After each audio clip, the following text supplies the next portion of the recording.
One of the best things that could have possibly happened for the Clippers just happened. They need vocal leadership on this team. That's what Rondo brings. Rondo is going to take control and bring them together. He's that glue that they need. Welcome back to Los Angeles. How do you see yourself fitting in on this Clippers team? I just want to come in and do what I do best and try to lead by example, do all the intangibles on the court, be the extension of T. Lue while I'm out there and help each player get better. There was such a fun moment the night that you were traded. One of the younger guys on the team, Terrence Mann, whips out your rookie card. Somebody gave it to me, and then I had made the A team for my travel team. And I was like, man, it got to be because of this card. So I kept the card in my wallet ever since. It's like good luck charm. The fact that there's a player in the league who's been carrying around your rookie card since middle school is inspiration. Are you old now? Is that what this means? You know what's crazy? My daughter sent me a TikTok of it, and I was like, what do you think? She was like, you're old. And I was like, yeah. It's about that time that I realized how old I am, and I'm one of the oldest in the game as of now. So. It's no secret they brought you in to help organize the offense, especially in clutch time, to work with Kawhi and Paul George. Why do you think you're going to be a good fit there? I've been doing it my whole life. I think what I pride myself on is making first ballot Hall of Famers' job a lot easier. You've been on all-star teams with Kawhi Leonard, but how is actually being on the same team different? Kawhi's, his passing ability is unreal. I didn't expect him to be such a great passer and a willing passer. And I said something to him yesterday, and he looked at me like, I got it all. And I was like, oh, okay, my fault. So, it was just funny, kind of understanding that, like, he is who he is, and seeing him up close in person, I appreciate his game even more. Ty Lue wasn't just an assistant coach during your 2008 championship run with the Celtics. He was the coach who specifically worked with you the most. In fact, then head coach Doc Rivers called him the Rondo Whisperer. What is the relationship between the two of you like?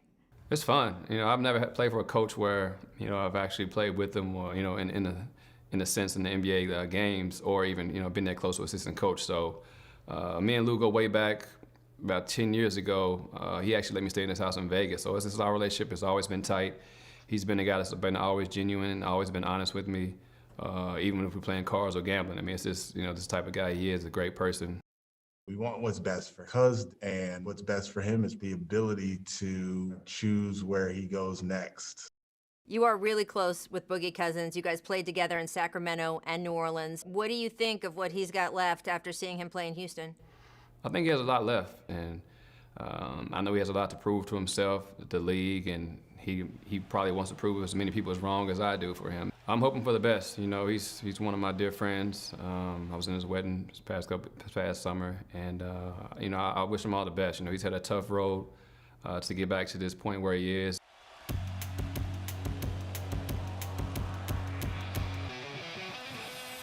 So let's talk Lakers-Clippers. There's been an edginess between the two teams, certainly since Kawhi and Paul George came to town. You, of course, experienced that from the Lakers side last year. What is it like to flip to the Clippers side now? It's different. It is a rivalry here in Los Angeles, but for the most part, I've been getting a bunch of, just welcome backs. It's different coming back to LA being a champion, so it hasn't been as brutal as you would think as far as going back from LA to Clippers rivalry because, Laker fans are still on the high horse as far as, championship ring this past summer. So I'm just looking forward to the competition, getting to learn my teammates as much as possible and competing. It's funny, we have this Sunday game on ABC, Lakers-Clippers, and even without LeBron or Anthony Davis, you got a lot of spicy matchups there between former teammates on both sides. What do you think that game is going to be like? It'll be intense. You have competitive guys that were here last year, vice versa, and it'll be an interesting game. Two great coaches, two great minds going at each other, and two great teams. It's going to be a little fun for you because you know those guys so well? It'll be a lot of fun for me. Anytime I get to see my old teammates, old coaching staff, it's all love and fun and competition. What do you think is the ceiling for this Clippers group? Championship. I mean, that's it. You see that? It's pretty much, what I love is, having that pressure is just see the championship or bust. They've been in the playoffs, but this franchise hasn't won, and that is something I'm looking forward to doing. Proving a lot of doubters wrong and going as the season goes on, because he's not going to get 41 minutes like he did. But what he does is allow the Lakers to extend their championship contender status. if you get lucky on some of these young players and they pan out, you can work around the margins a little bit better, because when you're spending so much money on the contracts of Anthony Davis and LeBron James, and then obviously they had to re-up Kentavious Caldwell-Pope, and they traded for Dennis Schroeder, and he's making a good chunk of change. You don't have much left to work with, and so to hit on a guy like Talen Horton-Tucker, who they purchased the second-round draft pick from the Orlando Magic to be able to draft him in the middle of the second round a couple years ago. That's so huge. And he's kind of following the same mold that Alex Caruso did for them last year. He was a young player trying to find his way in the league, hungry, and they all fed off that energy. And come Game 6 of the NBA Finals, Alex Caruso is starting. That may be a lofty goal for Talen Horton-Tucker, but certainly he's someone who seems to be ready to be able to contribute all season long. Absolutely. I think this kid is starting to really gain his confidence. And if you look back at the bubble, Frank threw him in the Rockets series for 2 games, and he played great. So can you imagine what that did for that kid coming into this year saying, my coach believes in me, he's going to give me a chance to compete and play. And now this kid with no pressure on him, with all of these stars, gets injected into the mix. The rich keeps getting richer, right?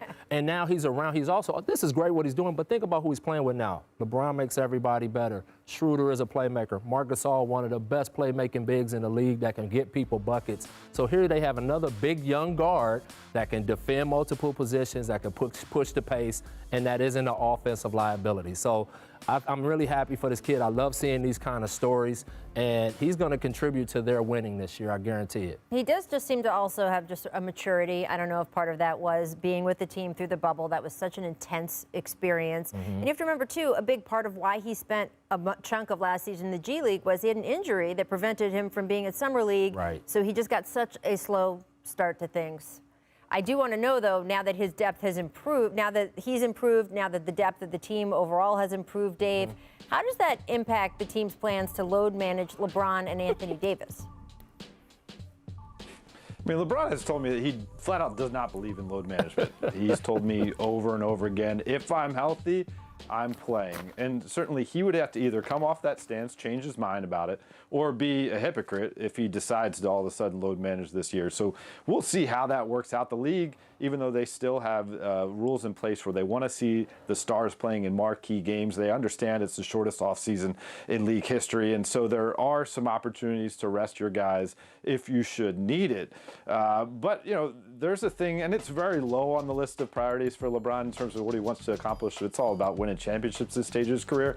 But I don't think LeBron's just going to rest for the sake of resting, because there is that carrot on a stick where he could catch Kareem Abdul-Jabbar for the all-time points list if he continues to play and play enough games while he's healthy. And so, you know, I've always known him to be a guy where, you know, if he's going to get out there and be a part of a regular season, play me. Don't sit me just for the sake of sitting me. And I don't think that's really going to change. No, he's exactly right about LeBron James. There's no way he's getting low. You know what their load management is going to be this year? Remember Golden State a few years ago just beat the hell out of everybody in the first 3 quarters, and they would be up by 30, and then they never played in the fourth quarter? Welcome to load management for the Lakers. LeBron's not sitting out needing games. He's about to make history. What are we talking about Did you guys try to get him to sit in Miami on certain nights? Never. That was a moot point. We was like, don't even come at me with that stuff. If a basketball game is being played, we had to beg them to sit out the last game of the first year we had them together in Toronto, because he was just like, nope, I'm not sitting out. There's a game being played, I'm playing. And so that's his attitude. He's like a pickup player. If there's somebody playing at the park, he's playing. And so I think that's the way they're going to manage his minutes, is just by being dominant. And because they have so many different weapons at so many different times, they will be able to sustain dominance throughout the season. Even if a guy goes down or a guy gets tweaked, they won't miss a beat because they're too deep damn near at every single position. So load management, my butt, he is going to play and play well. Well, it's interesting a little bit into the dynamic on the court, though, because our colleague Brian Windhorst has talked about how LeBron perfected the art of load managing during games sometimes. And by the way, Kawhi Leonard did this too, where wouldn't really maybe all the time getting back on defense, all of that stuff. But that changed last season, Fizz, right? He thought it was so important to set the tone for the rest of the team that last season you saw him play, especially defense, differently than he had in the previous 3 or 4 years. I don't know which LeBron we're going to get during the regular season this year, whether he feels like it is smarter to preserve himself for the playoffs or whether he needs to still be that tone setter all the time, no matter what. That's just who he is. I just don't see him doing anything different. The way he ended this year, the last year, blocking everybody's shot, chasing people down, he's going to start the year this way. He's a heavyweight fighter that's used to fighting 15 rounds every fight. So he will not get tired. He's gone 9 out of 10 championship runs. He's going to know how to pace himself throughout the season so that he can hold the trophy at. Performance from the LA Lakers. That Kyrie Dennis Schroeder ejection proved to be the turning point of the game. The Lakers outscoring the Nets 60-39 after the ejections. LA got hot from 3, hitting 12 of 18. The Nets went cold, 0 for 14. So, Richard, look, you just said, oh, why? Well, there's a really good reason. We expected this game might be a blowout, but it was because LeBron and AD weren't playing. Kyrie and Kevin were, and it was supposed to be a blowout the other way. The Lakers instead won by 25. So do you think, do you put any stock in it? I'm going to say this, and I'm going to give you guys a heads up. Like, Perk is going to put stock in this. I'm not going to put any stock in this because ultimately these are not the teams that we are expecting to be in the finals. Now, that doesn't mean that they're going to be 100% when they get to the finals if these two teams are the ones there. But ultimately, you can't really judge anything off a team without LeBron James, without Anthony Davis. Kevin Durant has been back for 3 games. No James Harden and a Kyrie tossed out in a 1-game situation. Yes, this is not what the Nets wanted. But this is not who they are going to be, and it's not the Lakers are going to be. Well, first of all, Richard, you don't need to be giving us any more heads up because that milk dud is enough head that you're giving us on TV here. All right, that's the first thing. Second of all, yes, Rachel, I am going to put stock in this, and I'm going to look at the Lakers, right? Look at Taylor Horton-Tucker, Kyle Kuzma being out right now, and he's stepping up his game, being able to sharpen his knife and sharpen his skills. Ben McLemore, new addition, being able to come in and light it up from the 3-point line. KCP hasn't been shooting the ball well. So, adding great depth that holds everyone accountable. Well, now KCP is going to have to elevate his game because he's going to have to be looking over his shoulder. Third, Andre Drummond. He abused them in the paint, 20 and 11. Where's DeAndre Jordan right now? I get it. Steve Nash is catering to LaMarcus Aldridge and Blake Griffin, but the Brooklyn Nets are not going to win a championship without playing DeAndre Jordan. They have to play him. He is their center that's going to anchor their defense. He's the best live threat that they have going to the basket. So where's DeAndre Jordan right now? He damn sure shouldn't be getting DMPs. I tell you that much. Richard, where are you on that? Well, no, I agree with that. A lot of times, and I had this one of my last years in Cleveland, where it's like a coach goes to a veteran and said, look, we're going to play these guys. We're going to get them acclimated. We're going to get them more minutes. We're going to come back to you. And I still want to applaud DeAndre because you're right. They're not going to beat a Joel Embiid playing LaMarcus Aldridge and Blake Griffin. That's just the truth. It's going to be difficult with a guy like Giannis. Some of these teams in the Eastern Conference, and even if they're fortunate to make it to the finals, which a lot of us are predicting, they have a potential to go against a team like, let's say, the Utah Jazz or like the Denver Nuggets that have a ton of size. They play Philly this week with a healthy Joel Embiid, so we'll find out or even the more Lakers, about that. or even the Lakers, which their dominance is really their size. When you're talking about Kuzma, Braun, you got AD and you got Drummond, so that size is just so dominating. So, but you got to get these other guys acclimated as quickly as possible. So I'm okay with it, giving these guys a run to see if you can do it, but then dialing it back, saying like, hey guys, this is what we need. So when they came back, when Lue came back to you, as he said, after getting those guys acclimated, were you able to jump in the same? Was it? Yes, because my role was still more of just like, hey, we're going to do this and getting ready for Golden State, trying to play, 5 or 6 smalls. But it was more of like, hey, we're going through a coaching change. I want to give these young guys these opportunities, but we're going to come back to you. Stay ready, stay professional, stay in shape. And ultimately he did. They're going to come back to DeAndre Jordan, but understand part of these DMPs is because they need to get minutes for Blake Griffin, LaMarcus Aldridge to see what they can offer and what they have. Yeah. But go ahead, Perk. But Rachel, RJ, it's only 20 games or less left into the season. Chemistry comes to mind, and I get trying to acclimate these guys, but you got to give DeAndre Jordan some minutes so that he could get back accustomed to playing with everyone. Like, I get all that trying to see what Blake could bring to the table and what LaMarcus could bring. But it's only 20 games left. And the biggest concern to me with the Brooklyn Nets is the chemistry. Well, look, Steve Nash said that he's had to. The champs had 2 blowout wins this weekend. They beat the Mavs by 23 on Christmas Day. And then the 36-point win against the Timberwolves with Anthony Davis resting a calf strain on the first half of a back-to-back last night. So, Ramona, what impressed you the most about the Lakers this weekend? You know, I like their new guys. I like the way that Marc Gasol looked, especially last night. He just gives them such a different dimension to the way that they played last year. Like, he's such a great passer. And one of the things that LeBron James always talks about is playing with high IQ players, right? That was why he bonded so well with Rondo last year. Marc Gasol is exactly that kind of player. And it kind of reminds me, Fizz, you tell me if I'm off base, okay? Kind of reminds me of what Kevin Love did for the Cavs when LeBron was there. Big man who could space the floor, great passer. That outlet pass last night was like unbelievable. That's something Kevin would do. And it's just a dimension they didn't have last year that I think opens up a whole other side of their offense. Yeah, I agree with that. But I even think Marc is another level passer than even Kevin Love. Like, Marc is, he sees the game how LeBron sees the game, but he does it from the center position. And that's what I think makes him so unique for their team. So even LeBron, as we try to watch to see if he's going to age at all, watch how many easy layups and dunks he gets, so his numbers won't look like he's aging at all, because Marc is going to be able to get him easy baskets. Schroeder is going to be able to get him easy baskets, and we got to see that over the course of these games. I think the other thing that really impressed me about them was how they played without AD, and I think that's something that, you know, when I watch the Clippers without Kawhi, watching them without AD, that's going to be the tale of these teams, because somebody's always going to lose a stud. Can they keep the train rolling without that guy? And the Lakers showed that it is important to them to try to win it again. They were disappointed with that one loss, but they came back with a fury over the next 2 games. And I think we saw a picture of what they're going to be all year.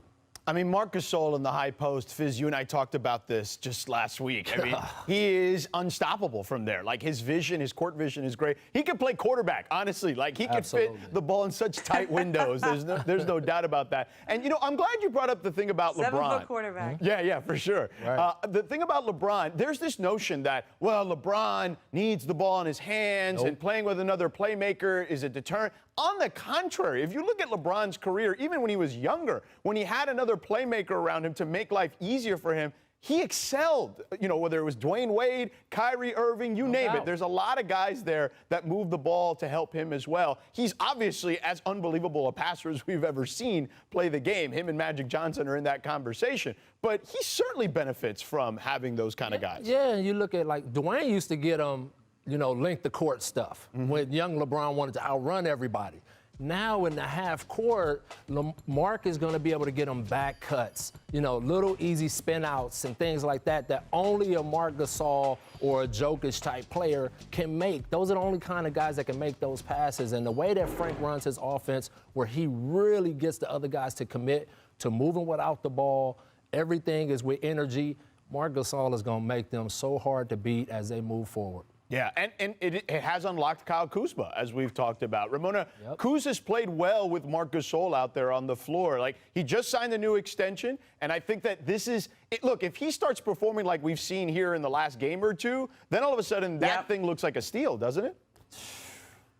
I mean, I thought the contract itself looked like a steal when it was, you know, 3 years, $40 million. I mean, I think he had visions of, you know, 60, 70 million, okay, when they were first talking. So for them to get him at that price, and it also takes away, I think, a lot of the drama around Kyle Kuzma, which was, it was going to be a storyline and a sense of, and a pressure for him and the Lakers all year long, because if they didn't do that extension, he was going to be eligible for restricted free agency. Obviously, there's always tension with him because he sees himself as a starter. Last night he got to start. Okay, he was the guy who went into the starting lineup, and I thought he looked great. He always plays great when he starts because he's got something to prove. But now you can relax a little bit. He got paid. It may not have been as big as what he wanted, but he still is getting $40 million the next 3 years. And I think for Kuz, it lets him settle into whatever role he's going to carve out for himself without every single game being a referendum on, are they going to give him a contract? Is he worth it? How much is he worth? Right. All right, another team that turned things around this weekend, the Warriors. Steph Curry led a late comeback over the Bulls with 13 points in the fourth. That set up a huge three from Damian Lee in the final seconds that we saw earlier. So, Coach, it's just one win, but does Curry's hot quarter change your opinion on the Warriors? Unfortunately, no. I think this is, with Wiseman being the rookie, and it's not to knock him, but without Clay, without Draymond on the court right now, it's this team from last year with a rookie. Who was very impressive, by the way, this kid Wiseman. But I just think the West is too stacked. It doesn't change their position at all. And until they get healthy, I think they're going to be fighting an uphill battle. Look, they really miss Draymond Green, George, and I think that he's coming back sooner rather than later. But just his playmaking ability, his passing, his leadership defensively. Wiseman looks good, but he looks a little lost defensively. We've seen some of that in the first few games here. But I think it was good for Steph to get going because he has not shot the ball well until last night. Like, he hasn't had that Steph Curry efficiency. And it's because other teams are making it really hard on him, okay? He's the only one they're worried about, and so he's drawing everybody's best shot. I mean, there's 3 guys on him all the time. But when Draymond's out there, they're going to be a little more balanced. I was wondering what the Warriors would look like this year in terms of, are they a team that goes from 15 wins last year to contending for a 7 or 8 spot in the West? From what we've seen in the first few games, I would say no. Yeah, I would agree. I don't think that they are looking like anything like a playoff team, but I want to wait on my judgment of them because they have to figure out a whole new way to play. They've got to figure out how to put Kelly Oubre and Andrew Wiggins into spots where they can give them advantages offensively, because so far those 2 guys have looked a little lost in that Warriors offense, and they're spending a lot of money on. But there were more moves, obviously. There were? Let's move on. Yes, there were more moves. Let's move to the West. The other big signing this weekend, Andre Drummond, and the Lakers agreed to a deal for the rest of the season. Because the Nets were out of roster spots. Lakers coach Frank Vogel said he expects Drummond to give the team, quote, a big lift in the immediate future. So, Matt, how does the Drummond signing impact the Lakers in the West? With the trade deadline looming in the buyout market, I think this is the biggest pickup. They needed to fill that void at the center spot. I think people underestimate how important Dwight and JaVale were for this team last year. Their energy, their athleticism, their just ability to plug those little voids. Obviously, signing Marc Gasol, he's never been an athletic guy. He's going to beat you with his mind and his skill, but they needed someone big to out there. Drummond's probably the best rebounder in the game. And I think it's going to be big. But like I said last week, I don't think we're going to see his full potential until you get the stars back. He's not going to come in and be a go-to guy you can load up and get 30 out of every night. That's not his game. I think he's going to plug all the deficiency they had. He's someone that's averaging 18 and 14 without his number being called. So anytime you can add a guy like that to a championship caliber team, it's going to be a plus. Matt's correct. Like, when you lose, and the Denver Nuggets did it also when they added Aaron Gordon and they added JaVale, because they lost Plumlee and they lost Jeremy Grant, and they're like, yo, we need those 2 things, and they went out and got those 2 things, probably upgrades in my opinion. If you look at the Jeremy Grant versus Aaron Gordon. With the Lakers and with Drummond, if you're possibly playing against a Joel Embiid, if you're going to have to go against Jokic, like, a Drummond will be very impactful because it makes them guard on the other end. It makes them have to deal with other things. So whenever you're fighting for a championship, and Matt knows this, it's about having all the possible puzzle pieces, all the chess pieces. Like, okay, because we remember in the Houston series, Dwight Howard didn't play much for the Lakers, but then he played a ton against Jokic. So it's all about matchups, and you want to have all the possible pieces so that you can weather whatever storm regardless of matchups. Well, let's look at it this way, too. Clearly, the Lakers need help right now, right? Because AD is going to be out another couple of weeks. LeBron may be out to the end of April, right? They need help, as much help as possible. They've gotten a couple of wins here against teams that they were better than, and they should get wins again against. So that helps in the immediacy of it. When AD's in the lineup, we know AD, even though he played 60% of his possessions at center, doesn't love playing the center position, right? He'd prefer to have a big man like a Dwight or JaVale there. And everybody knows you put LeBron with any big man who can roll to the rim and finish at the rim, and that's going to be a plus situation there, too. No, it's going to be a great situation. But every single thing that we're referencing, though, is predicated on 100% health. If we're talking about the Brooklyn Nets and them winning a championship, that means KD and their entire roster is healthy. Lakers the same. There's so many teams that it's like, okay, we know Joel Embiid, possible MVP, like, we need him to be 100% healthy. All those things being equal, I still think it goes Lakers, Nets, and then And we start lining up. One thing we're not talking about either is this defensive front line with Drummond and AD and LeBron. That's going to be a hell of a defensive front line come playoff time. Yeah, no question about it. All right, let's look at some of the possible star-studded lineups the Lakers and Nets could roll out as they potentially face each other. So, Richard, who's the better team on paper, Brooklyn or LA? I think on paper, it's the Brooklyn Nets. They have more talent. But one thing that everybody knows, especially if you saw the Clippers last year and the discussions, whether it was pre their collapse or post their collapse, was a lot of chemistry issues. That's why they went out and got a point guard, because chemistry plays a huge part. Even the Milwaukee Bucks, there was conversations about they just didn't really want to be in the bubble. They didn't really like it. And it was just, they couldn't really kind of get themselves together. So I look at the Lakers team and they have the chemistry. Most of their pieces are back from the championship year. So I think the Nets are more talented, but the Lakers, with their chemistry, that's their one advantage. I agree 100%. On paper, if you look at all the individual accolades that the Brooklyn Nets have acquired, it's off the charts. We've probably never seen a team with this many individual accolades. But like RJ said, to me, incorporating one piece is a lot easier than incorporating a handful of pieces, which Brooklyn is having to do. And like I said, Drummond is not someone who demands the ball. Drummond is going to do all the little things and still put up numbers. And the Lakers' core is back where they built a lot of that chemistry. Well, and I thought your point, Matt, earlier about just the size, right? And these are contrasting styles. The Lakers are not a great three-point shooting team, but they will bludgeon you. And we saw that last year in the bubble. Like, how much of that do you think, though, can be a huge factor if these two teams meet in the playoffs? It's going to be big. You know, it's going to be really big, and it's hard to go against that trio you have over in Brooklyn, but then it's also you got the best duo over in LA. Right. You know what I mean? And a lot of Kuzma's playing really well. Caldwell Pope, these guys are playing well. Schroeder's playing well. It's going to be fun, man. It's going to be fun. It's going to be fun. And the one thing that if you're the Lakers, what you have to do is you have to limit possessions. If you're just saying hypothetically you're playing against the Nets, this is a finals preview. You don't want to get in this kind of game with them. You don't want to get in this kind of game, and you want to limit offensive rebounds, because offensive rebounds for them means more three-pointers. And so you almost want to force the Brooklyn Nets to have to play big, because you can hurt them on the glass, and that's why they needed LaMarcus Aldridge. They needed, because let's say hypothetically they were to play against the Lakers, even without Drummond, the Lakers are still a huge team. So, like, you can already see teams, and you look at Embiid, and you see them having to go against Embiid. And Joe Harris, we didn't even mention Joe Harris. Joe Harris wasn't even in the damn graphic, and he's the best shooter in the league right now, and has been one of the top 5 shooters over the past 3 seasons. Jump. I'm Rachel Nichols, still here with Brian Windhorst, Monica McNutt. Monica, you cover the college game. Who do you think Dallas takes at number 1? I think this is an easy one. It's Texas's Charlie Collier with their number 1 pick. I mean, Charlie's terrific. She's got great size. And going into the NCAA tournament, she had 17 double-doubles. That was 3rd in D1. And she almost broke the internet earlier this year when she dropped 44 points in a contest. And it's really been tremendous to see Charlie kind of continue to grow and mature. I had an opportunity to cover her a little bit as a freshman.